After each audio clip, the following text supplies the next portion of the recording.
and that's the repeal or rescission of SAB 121. This would allow banks basically to custody Bitcoin. And that's what he was talking about was he thinks the banks can do this. Now that advisement is rescinded, that can happen. There's also a change in capital requirements. I think we talked about this 2 weeks ago because we knew it was going to be a big deal. So yeah, it basically allows companies to treat Bitcoin as a normal asset and will open the floodgates for banks and corporate adoption of Bitcoin. So banks being able to provide Bitcoin services and then corporate adoption of Bitcoin. I'll just say, I think this one, the banks custodying Bitcoin because of the repeal of SAB 121, huge deal in the medium and long term.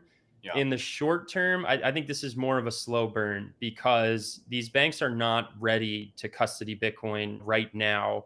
The clients are not ready to just give them a mandate to custody Bitcoin. The election was just 3 months ago. No one knew exactly what direction it was going to go in. SAB 121 might have stayed for longer. The administration might have been unfavorable on Bitcoin and crypto. So I don't the banks, some of them have been preparing for this slowly, but I think they've just gotten the green light to do it, and it's going to take them some time to actually offer this. So I think this is one of those things. It's don't overestimate how much is going to get done in a month or two, but a year or two, I think a lot is going to come from this. And then the FASB rule is allowing companies to recognize like gains and losses like you would other assets as well. So Tesla this week apparently recognized or booked a $600 million gain for its Yep. BTC holdings, which pushed shares up 4.2%. Correct. Yeah. The first major FASB booking that we saw. I'm skeptical. So there's a lot of people that think the FASB, okay, why does FASB matter and why does it not matter? It matters for MicroStrategy because it will allow them to get S&P 500 inclusion because of technically how those standards are. They need to show a profit for 4 out of 4 of the last 4 quarters. And without including their Bitcoin gains, you don't show that. So that's why it matters. But some people talk about it as, oh, as soon as they turn FASB on, their earnings like explode. Sure, they do. They have like great earnings. And because of that, what, everyone's going to buy it?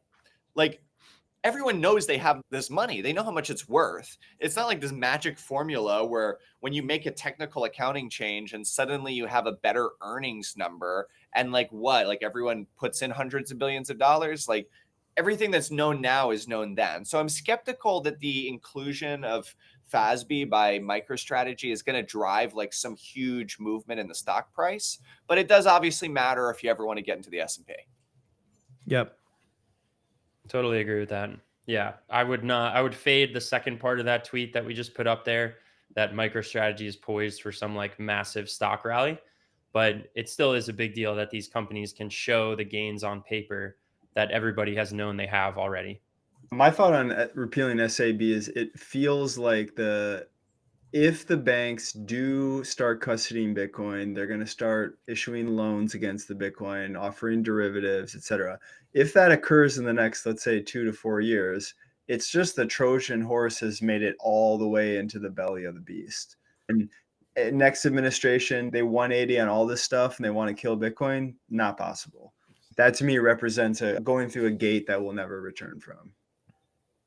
Exactly. And that's the entrenchment I was talking about of just that's the goal of these last 4 years. It's not, oh, Trump's going to save Bitcoin or something. It's just that we have a really great four-year window to take a ton of territory. And if you take enough, like it's game over.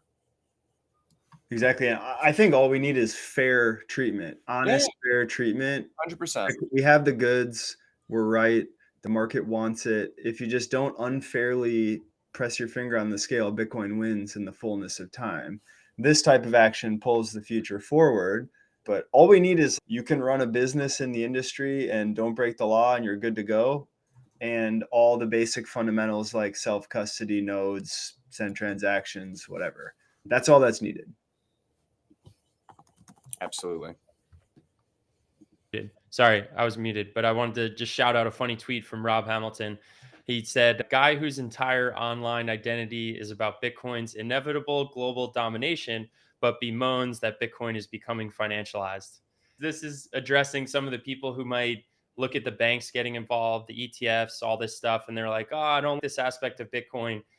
I, I would argue, and I think the rest of you guys agree, but you could tell me, I think we're on the same page here. It's, you can't really have one and not the other. It can't be this globally dominant, open monetary network that anyone can use, but only the people that you want to help use it. All these entities are going to get involved, whether we like it or not. Absolutely. 100%. I couldn't agree more. And you can't expect Bitcoin to win in this dominant way and for it not to get included in the financial industry and not be used by corporations and billionaires and banks. And that's what winning looks like. You just need to come to terms with that.